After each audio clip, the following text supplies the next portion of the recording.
देखिए, last class में हम डिस्कस कर रहे थे एक सच्चे भक्त एक सच्चा भक्त कौन होता है?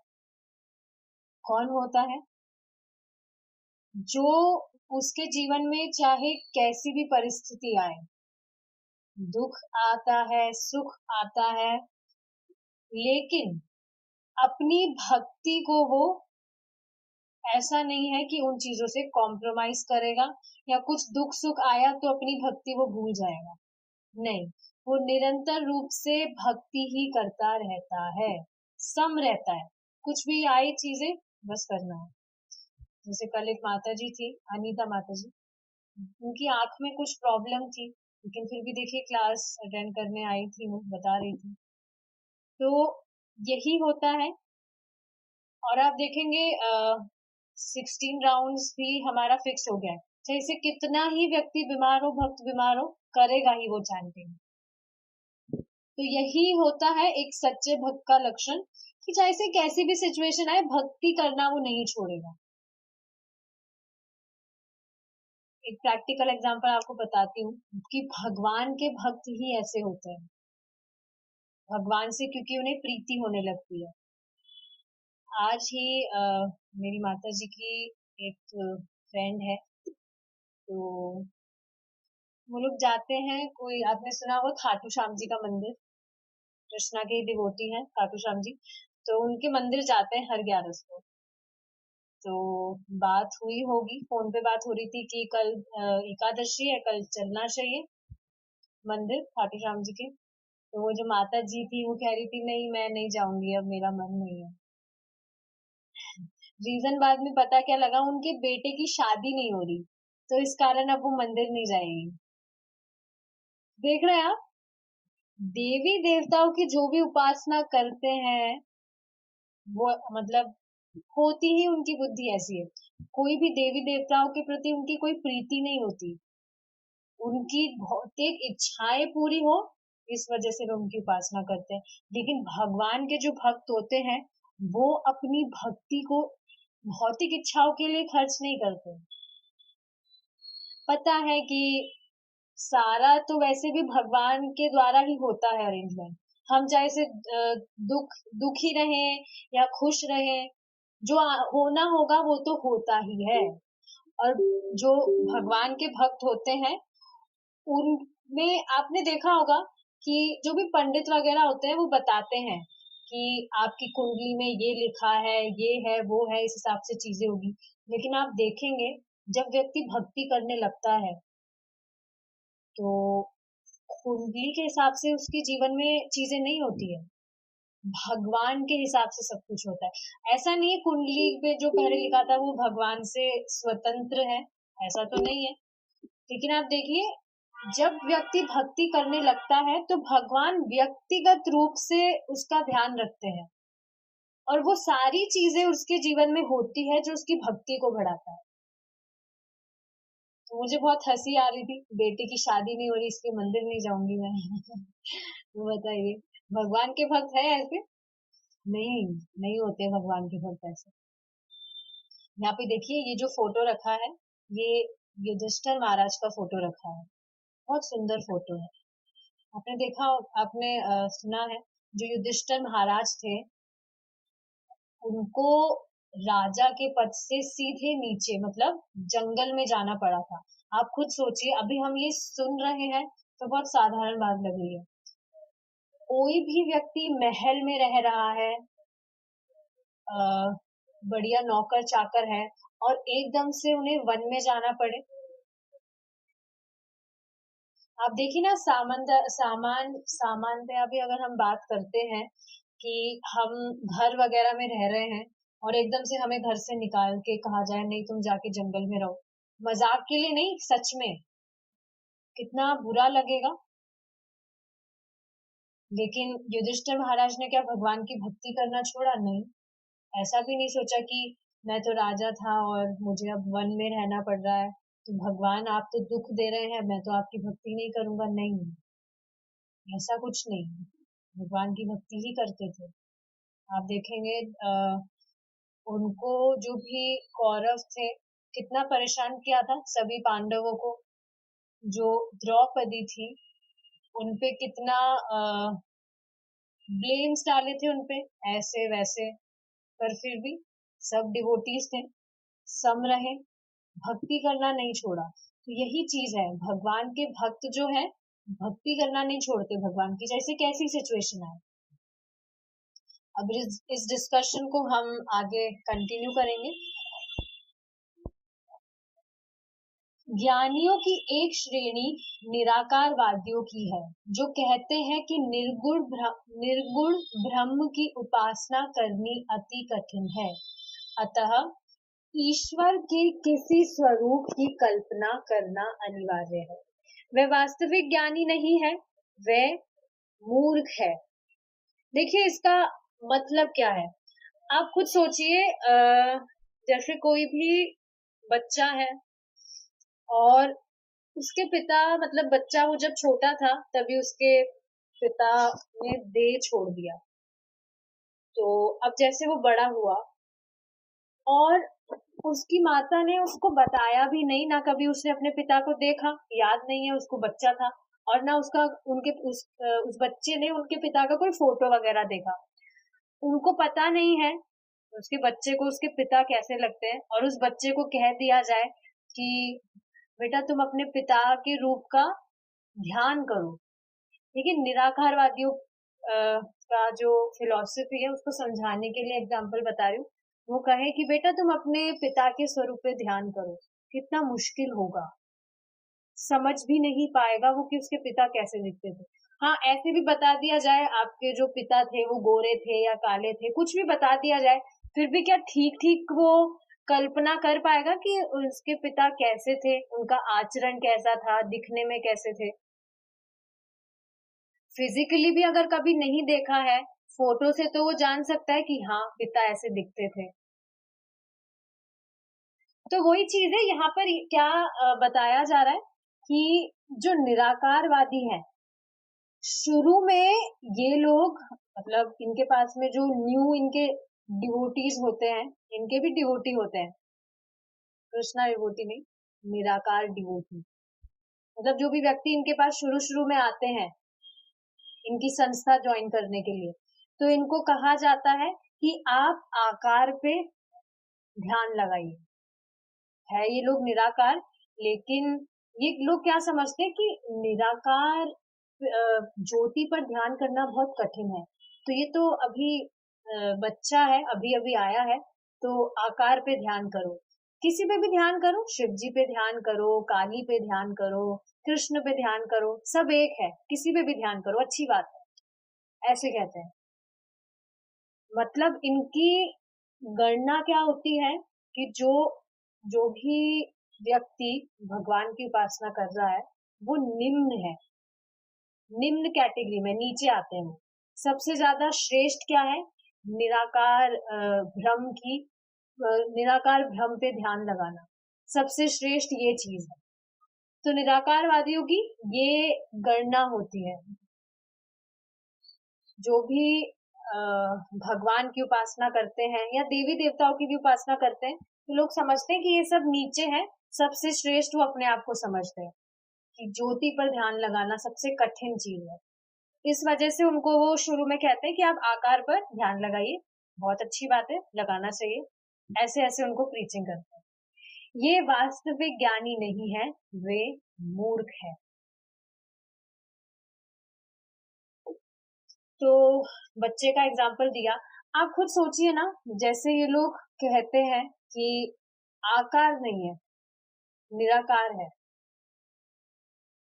खुद ही कल्पना करने से कैसे व्यक्ति समझ सकता है। प्रभु जी इसका एक एग्जाम्पल दे रहे थे कि कोई, चलिए ये आगे का है, तो आप समझ रहे हैं कि जो भी निराकारवादी है उनकी ये फिलॉसफी होती है, कोई भी व्यक्ति ईश्वर के स्वरूप की कल्पना नहीं कर सकता है, क्योंकि ईश्वर अत्यंत महान है। समझ पा रहे हैं, अभी जो बच्चे वाला एग्जाम्पल दिया था उसे कहा जाए बेटा अपने पिता, तुमने अपने पिता को तो देखा नहीं है, तो तुम कल्पना करो। जैसे हम कहीं बाहर जाते हैं, पुलिस वाले अगर पकड़ लेते हैं तो वो कहते हैं बच्चे को ही कि तुम्हारे पिता कौन है, नंबर दो मुझे, ये वो कहते हैं ना। बच्चा जैसे जो नाबालिग होता है वो ड्राइविंग कर रहा है, पकड़ा गया, कुछ भी उसने रूल ब्रेक किया, अब वो बच्चा बोले मैंने अपने पिता को देखा नहीं, मैं कल्पना करता हूँ, मैंने मतलब उन पे ध्यान लगाता हूँ, आप भी कल्पना करके ध्यान लगा लीजिए कि कौन है। हाँ सोचिए, वो पुलिस वाला बच्चे को डंडा नहीं मारेगा, ऐसी फालतू बातें वो बोलेगा। यही चीज बताई जा रही है कि ईश्वर के स्वरूप की कल्पना कोई नहीं कर सकता है। कोई व्यक्ति किसी स्वरूप की कल्पना तो कर सकता है, किंतु यह मन घड़त होगा, यह वास्तविक स्वरूप नहीं होगा। अपने मन से वो कुछ भी कल्पना करे, लेकिन वो ठीक ठीक कहाँ होगा, अपने मन से वो कुछ भी कर सकता है। इन निराकारवादियों में जो भी जितने भी व्यक्ति हैं, जो भी संस्था को फॉलो करते हैं, सबको ध्यान लगाने के लिए कहा जाए तो सब अलग अलग चीजों पे तो ध्यान लगाएंगे। अभी लास्ट क्लास में मैंने एग्जांपल दिया था कि एक भक्त थे, वो भक्ति कर रहे थे, प्रभुपाद जी के टाइम की बात है। तो वो गया निराकारवादियों में, ऐसे मैं देख कर आता हूँ क्या होता है क्या नहीं होता है। तो फिर जब वो वापस आया तो प्रभुपाद ने पूछा कहाँ गए थे तुम। उसने कहा मैं ऐसे ऐसे ध्यान लगाने गया था, मैं देखने गया था क्या होता है क्या नहीं होता है। तो वहां पर तो सब सो गए थे ध्यान लगाते लगाते। तो प्रभुपाद ने पूछा कि तुम किस पर ध्यान लगा रहे थे। तो वो कह रहे थे कि कुछ नहीं, मैं वो किसान थे, तो मैं तो अपने खेत में ट्यूबवेल चलाकर आ गया था, तो मैं इसी पे ध्यान लगा रहा था कि उसको बंद कौन करेगा। हम सोच रहे हैं ऐसे अगर बोला जाए कि स्वरूप पे आप कल्पना कीजिए, ध्यान लगाइए, नहीं होता है। कुछ उल्टी सीधी बात ही वो सोचेगा। लोग दो प्रकार के हैं, एक वह जो ईश्वर के स्वरूप की कल्पना करते हैं, दूसरे वह जो उसके किसी स्वरूप को स्वीकार नहीं करते हैं। इन दोनों में से कोई ज्ञानी नहीं है। एक तो अपने ही बुद्धि लगाकर अपनी इच्छा से कल्पना कर रहा है कि हाँ ऐसे है वैसे है, और एक बोल रहा है कि स्वरूप ही नहीं है, आकार ही नहीं है कुछ। तो ये दोनों ही ज्ञानी नहीं है, दोनों ही मूर्ख है। समझ पा रहे? बच्चे वाला एग्जाम्पल जो दिया था, अपने मन से वो कल्पना कर रहा है ऐसे पिता दिखते होंगे वैसे दिखते होंगे, तो वो कहाँ ठीक है, ठीक ठीक कहाँ कल्पना कर पाएगा वो। और जो व्यक्ति स्वरूप को ही स्वीकार नहीं कर रहा कि भगवान का कुछ रूप भी होता है, तो वो भी गलत है। जो लोग ईश्वर के स्वरूप की कल्पना करते हैं वे मूर्ति पूजा के विरोधी कहलाते हैं। देखिए इसी से आपको एक चीज बताती हूँ। प्रभु प्रभु जी जो एग्जाम्पल दे रहे थे कि मानिए कोई कुत्ता है और उसके गले पर कोई भी पट्टा बांध के लिख दिया प्राइम मिनिस्टर, तो क्या वो प्राइम मिनिस्टर हो गया? करेगा क्या वो? वही भौंकेगा, मल त्यागेगा, प्राइम मिनिस्टर हो गया क्या वो? तो ऐसे ही कुछ भी हम स्वीकार नहीं कर सकते कि कुछ भी कहा गया है कि ये भगवान है वो भगवान है। बताया था ना कि जो ब्रह्मवादी होते हैं, अद्वैतवादी, क्या सोचते हैं वो? सब भगवान है, किसी को भी देखो आप, सब भगवान ही है। हम सब भगवान हैं, जितने भी जीव हैं, बस माया में पड़ गए हैं तो भूल गए कि भगवान है। जो भी कुछ गड़बड़ काम कर रहे हैं तो वो लीलाएं कर रहे हैं। और यहाँ तक कि जो सुअर होता है उसको भी वो बोलते कि हाँ वो भी भगवान ही है, बस वो लीला कर रहा है अपनी, इस वजह से उस रूप में है। तो कुछ भी कहने से कोई भी भगवान नहीं हो जाते हैं। अब देखिए आगे क्या कहा जा रहा है। जो लोग ईश्वर के स्वरूप की कल्पना करते हैं वे मूर्ति पूजा के विरोधी कहलाते हैं। समझ रहे हैं? कल्पना कर रहे हैं अपने मन से कि ये ईश्वर है वो ईश्वर है, तो जो विग्रह की पूजा होती है उसके वो विरोधी होते हैं। कहते हैं ना तुम तो पत्थर की पूजा कर रहे हो, क्या है ये? वो लोग स्वीकार नहीं करते, ये लोग समझ नहीं पाते कि जो विग्रह, भगवान का जो विग्रह है वो स्वयं भगवान ही है। प्रत्यक्ष यही सुनने को मिलता है, तुम तो पत्थर की पूजा कर रहे हो। भारत में हिंदू मुस्लिम दंगों के दौरान कुछ मुस्लिम लोग हिंदू मंदिरों में जाकर भगवान की प्रतिमाएं और मूर्तियां तोड़ते थे।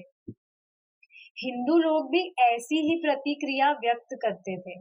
इस प्रकार दोनों सोचते थे, हमने हिंदू ईश्वर को मार डाला, हमने मुस्लिम ईश्वर को मार डाला, आदि। इसी प्रकार जिस समय गांधी जी अपने सत्याग्रह आंदोलन का नेतृत्व कर रहे थे, तब बहुत से भारतीय सड़कों पर निकलकर पत्र पेटियों, लेटर बॉक्स को नष्ट कर देते थे और इसी प्रकार समझते थे कि वह सरकार की डाक सेवा को नष्ट कर रहे हैं। इस प्रकार की मनोवृत्तियों वाले लोग ज्ञानी नहीं हैं। देखिए, समझने वाली क्या बात है। एक कार्टून था, मुझे उसका नाम तो याद नहीं है, प्रभु जी भी बता रहे थे। तो उन्होंने क्या किया, फोटो तो एक ही था दोनों के बीच में, लेकिन दोनों डंडा लेकर खड़े थे कि मैं इनको मानता हूँ, मैं इनको मानता हूँ। दोनों एक दूसरे से लड़ाई कर रहे थे कि मैं तो इनको मानता हूँ, ये श्रेष्ठ है, नहीं मैं तो इनको मानता हूँ, ये श्रेष्ठ है। एग्जाम्पल के लिए कहा जाए कि मैं तो सूर्य, कोई व्यक्ति कह रहा है मैं तो सूर्य को मानता हूँ, मैं तो सन को मानता हूँ, मैं तो सूरज को मानता हूँ। तो है एक ही, लेकिन सब अपनी अपनी उपाधियां ले बैठे हैं और इसी वजह से सबको अलग अलग मान रहे हैं। तो जैसे कोई व्यक्ति बोलता है, क्या कहा जा रहा है, हिंदू मुसलमानों और ईसाइयों, गैर ईसाइयों के बीच हुए सब धर्म युद्ध अज्ञान से प्रेरित है। तो कोई मुस्लिम समझ रहा है कि मैं तो अल्लाह को मान रहा हूँ, वो श्रेष्ठ है।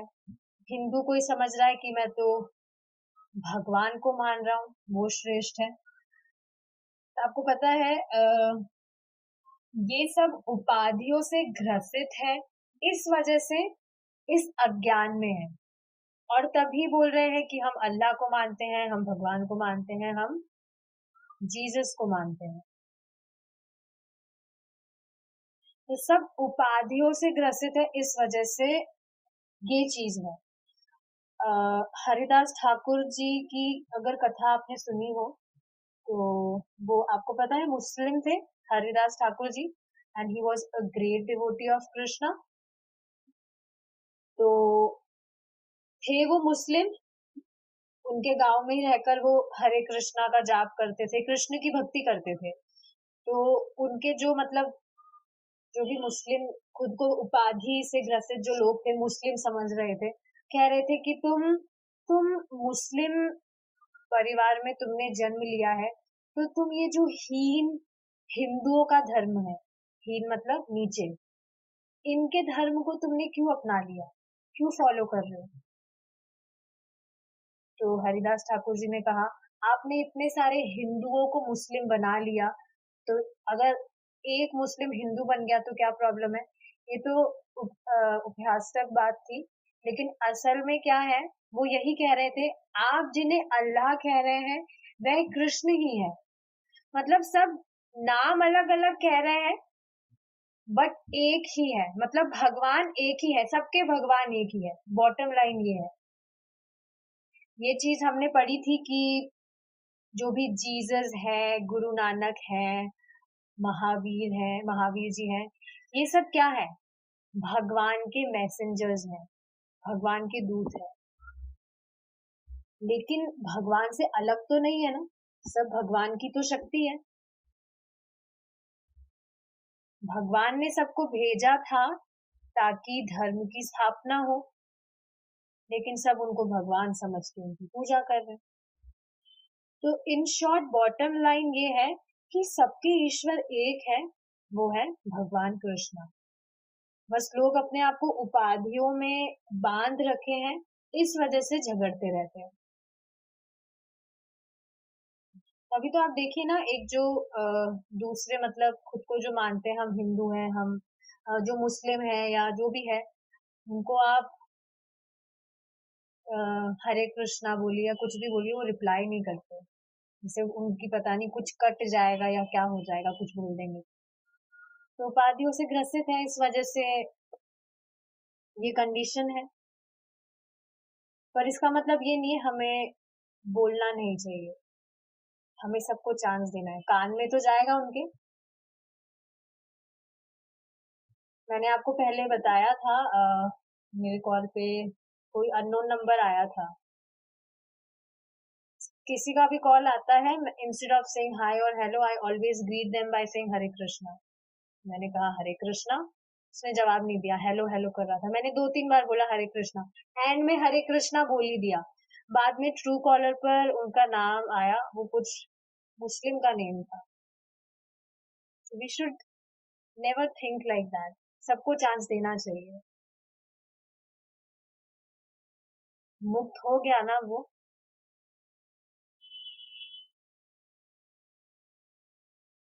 भगवान का किसी ने भी एक बार भी नाम लिया है, वो भी कैसे भी लिया है, नाम आभास भी हुआ है, वो व्यक्ति मुक्त है, हो गया वो मुक्त।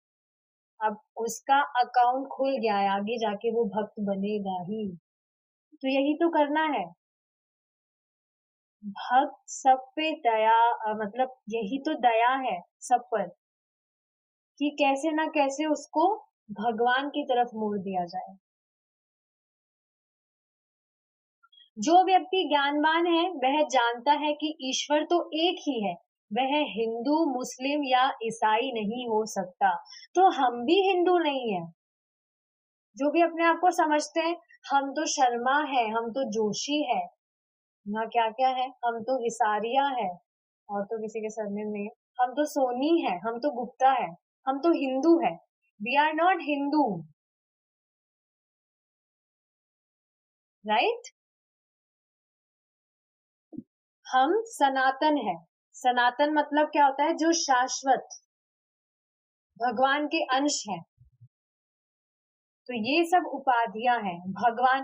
क्या कभी सुनने में आया है शास्त्रों में कि कृष्णा तो भगवान हिंदू है? कृष्णा का कोई सरनेम है?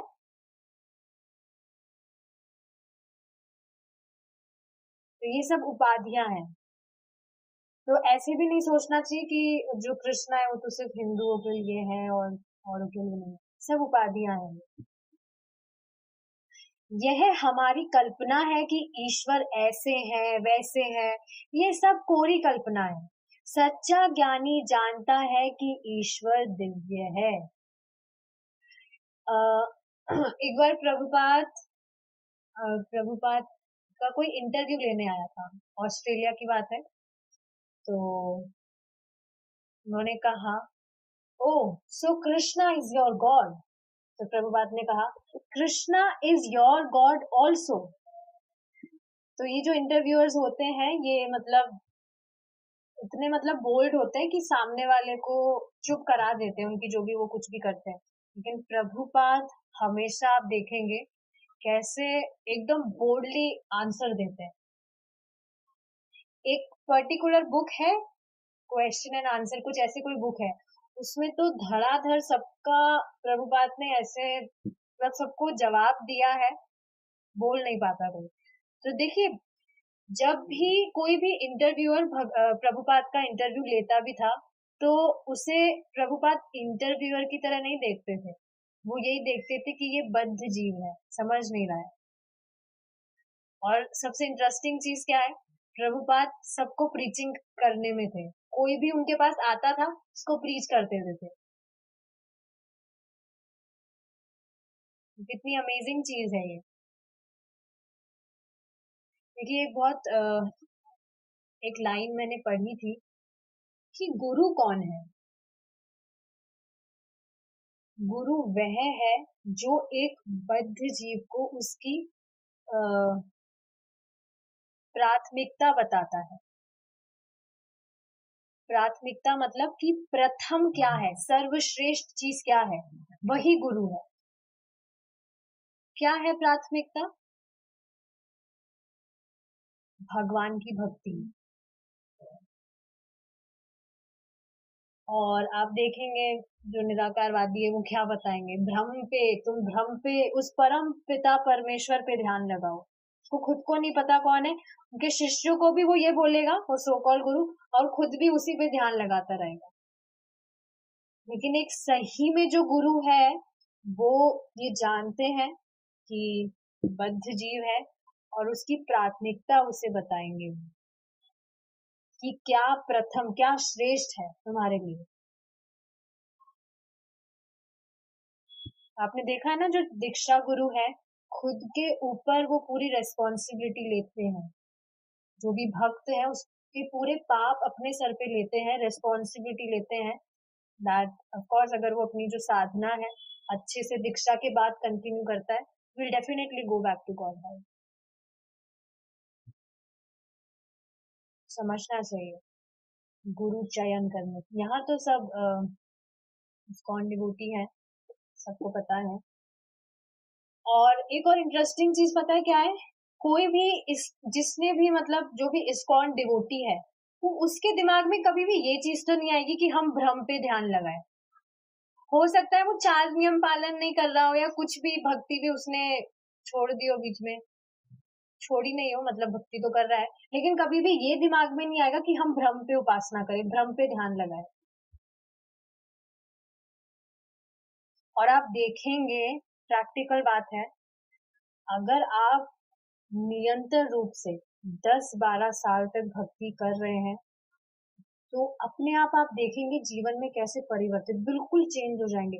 ऑफ कोर्स 10-12 साल मैंने ज्यादा बोल दिया, अगर आप देखेंगे सिर्फ 1-1.5 साल भी आपने बहुत गंभीरता से भक्ति की, सीरियसली किसी भी चीज से कॉम्प्रोमाइज नहीं किया अपनी भक्ति को, आप देखेंगे कितना चेंज आप देखेंगे, बिल्कुल ट्रांसफॉर्म हो जाएगी आपकी लाइफ। पीछे मुड़कर देखेंगे जो आप व्यक्ति थे वो अब नहीं है। सो इंटेंशन का बहुत ज्यादा फर्क पड़ता है, ठीक है। हम्म जो यह जानता है कि ईश्वर भौतिक प्रकृति के तीनों गुणों से परे है, वही ईश्वर को तत्वतः जानता है। तो समझ पा रहे, व्यक्ति समझता है कि भगवान गुणों के परे है, भगवान को ये जो भी गुण है ये प्रभावित नहीं कर सकते।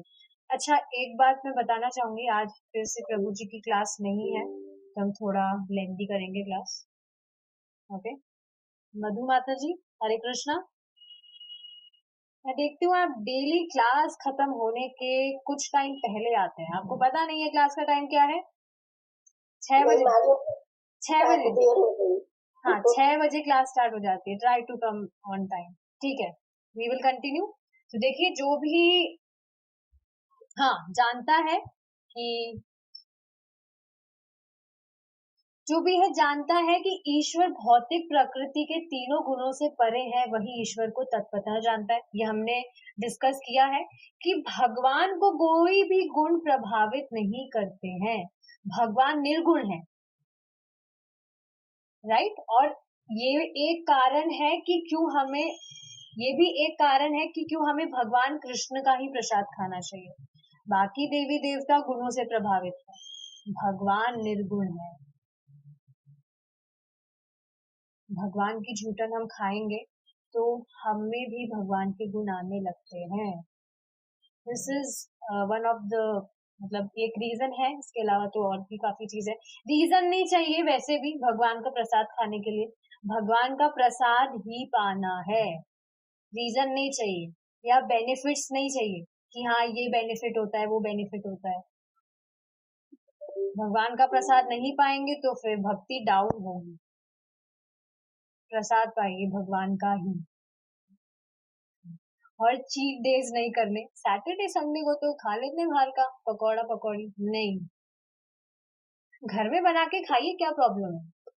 बाहर का तो वैसे भी अच्छा नहीं होता है, वो कैसे भी, को पता है कुछ भी गंदा पानी यूज करते हैं, कैसे भी हाथों से बनाते हैं, पसीना बह रहा होता है, हु नोज कैसे बनाते हैं वो। नहीं खाना चाहिए बाहर का। ईश्वर सदा हमारे पास, हमारे हृदय में उपस्थित है, जब हम शरीर छोड़ते हैं तब ईश्वर भी हमारे साथ जाते हैं, और जब हम दूसरा शरीर धारण करते हैं तब भी ईश्वर केवल यह देखने के लिए हमारे साथ आते हैं कि हम क्या कर रहे हैं। इसका मतलब समझ पा रहे हैं आप क्या है? भगवान हमेशा हमारे पास रहते हैं, और जब ये बात कही जा रही है तो ऐसा नहीं है सिर्फ मानव योनि में भगवान हमारे पास रहते हैं, हर योनि में भगवान पास ही रहते हैं। चाहे से फिर वो किसी पशु की योनि हो, किसी पक्षी की योनि हो, हर योनि में भगवान हमारे पास रहते हैं। अब इसका कारण क्या है? क्यों रहते हैं पास? हम आखिर कब उनकी ओर उन्मुख होंगे, वह सदा यही प्रतीक्षा करते हैं। देख रहे हैं आप, यहाँ पे फोटो है, सबके हृदय में कृष्णा स्थापित है। चाहे से वो बच्चा है, बड़ा है, बूढ़ा है, कुछ भी है। यहाँ पर पशुओं का पिक्चर नहीं है, बट पशु किसी भी योनि की बात की जा रही है। तो आप देख रहे हैं, भगवान हमेशा ये चीज देखते रहते हैं। पास में है इसका मतलब ये नहीं है कि एक व्यक्ति के पास है तो दूसरे व्यक्ति के पास नहीं होंगे। हमने ये चीज डिस्कस की है, भगवान अपने धाम में भी है, भगवान हर जगह है, हर जगह। तो भगवान बेसिकली ये देखते हैं कि जो जीव है वो कब उनकी ओर उन्मुख होगा, भगवान की ओर उन्मुख होगा। भगवान की ओर उन्मुख होने का मतलब क्या है? आप देखेंगे जो प्रेमी होते हैं दो, उनके बीच में कुछ झगड़ा हो जाता है तो वो मुंह फेर लेते हैं, राइट? तो इसी तरह जो जीव है उसने भगवान से वो विमुख हो गया है, मुंह फेर लिया।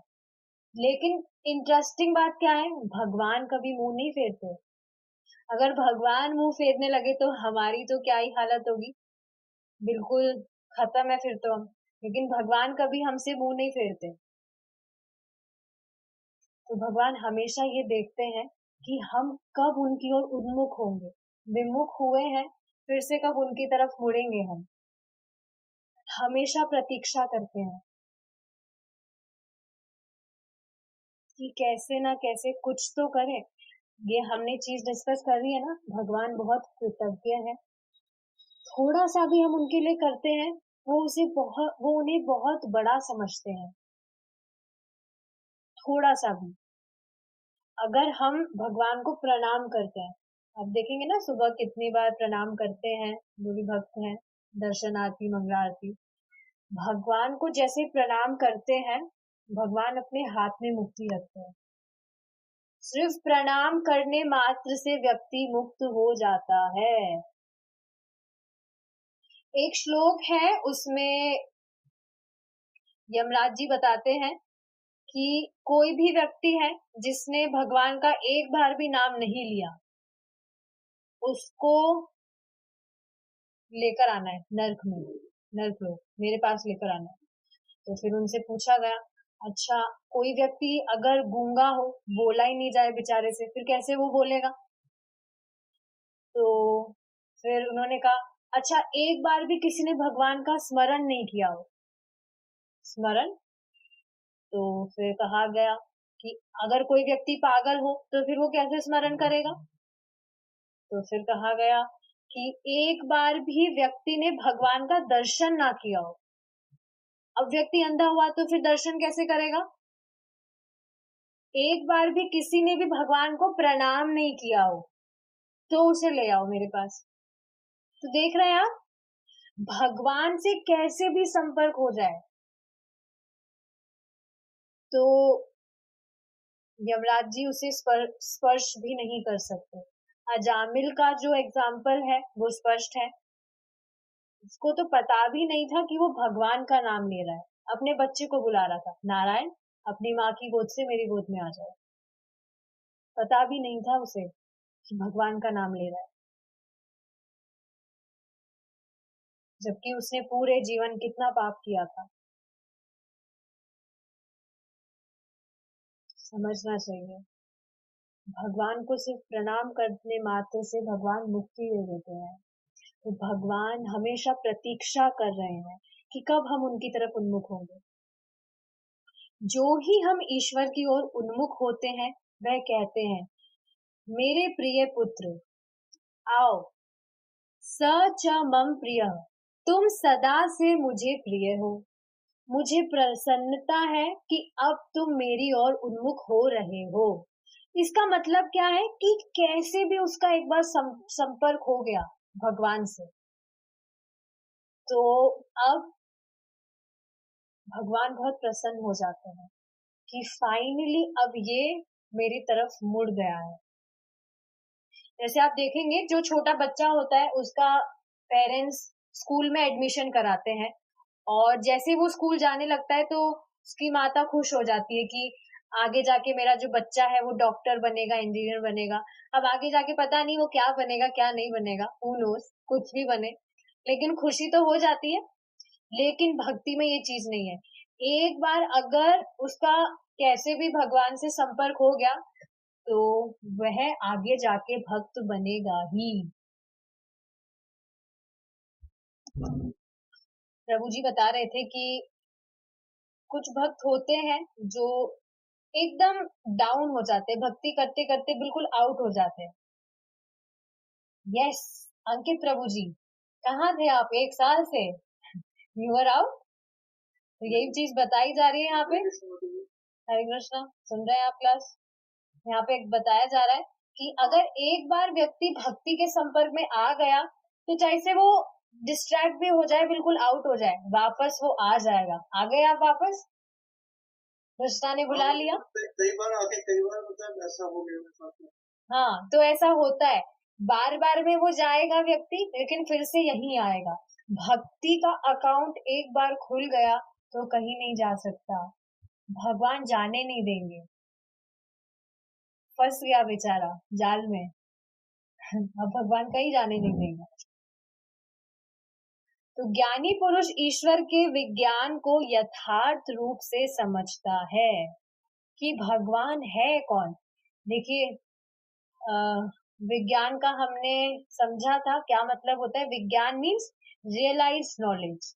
नॉलेज हमें मिल रहा है, वी आर फॉलोइंग इट, अपने जीवन में हम उसे फॉलो कर रहे हैं, और फिर हमें रियलाइजेशन हो रहा है। फॉलो करेंगे तभी ट्रांसफॉर्मेशन आएगा। समझ रहे हैं? सामने योगा हो रहा है, योगा क्लास आपने ज्वाइन किया, सामने योगा करा रहा है टीचर, आप बस उसे देख रहे हैं और खुद कुछ नहीं कर रहे, तो कैसे कुछ बॉडी में आपके चेंज आएगा? उसी तरह से हम जो ज्ञान ले रहे हैं, उसे सिर्फ सुनना नहीं है, सुनना तो है, सुनने के साथ साथ फॉलो भी करना है, तभी लाइफ में ट्रांसफॉर्मेशन आप देखेंगे। ऐसा हो ही नहीं सकता आप कुछ फॉलो कर रहे हैं और चेंज ना आए। स्पिरिचुअलिटी की बात हो रही है। जो व्यक्ति केवल इतना समझता है कि ईश्वर अच्छे हैं, वह प्राथमिक स्तर पर है। किंतु जो व्यक्ति वस्तुतः यह समझता है कि ईश्वर कितने महान है और अच्छे हैं, वह और आगे बढ़ता है। तो ठीक है, शुरू शुरू में व्यक्ति ये समझता है कि हाँ भगवान अच्छे हैं, भक्ति करना चाहिए, लेकिन जैसे जैसे वो भक्ति करता है, वैसे वैसे वो और भगवान को समझने लगता है। जैसे जैसे और भगवान को समझने लगता है, वो ये जानने लगता है कि भगवान कितने महान है, और फिर वो और आगे बढ़ता है। यही तो है, भक्ति एक ग्रेजुअल प्रोसेस है, धीरे धीरे आगे बढ़ता है व्यक्ति, जंप नहीं मारना है। क्यों?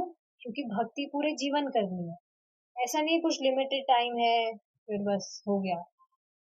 भक्ति पूरे जीवन करनी है। क्यों पूरे जीवन क्यों करनी है? मनुष्य जीवन ही इसलिए मिला है, तो पूरा जीवन जब तक हम इस देह में है, हमारा यही है लक्ष्य कि हम भगवान की भक्ति करते रहे। बाकी सारी चीजें औपचारिकता है। Don't prioritize other things with your bhakti, never. This human life is very much precious. कितने टाइम बाद तो हमें मिला है ये,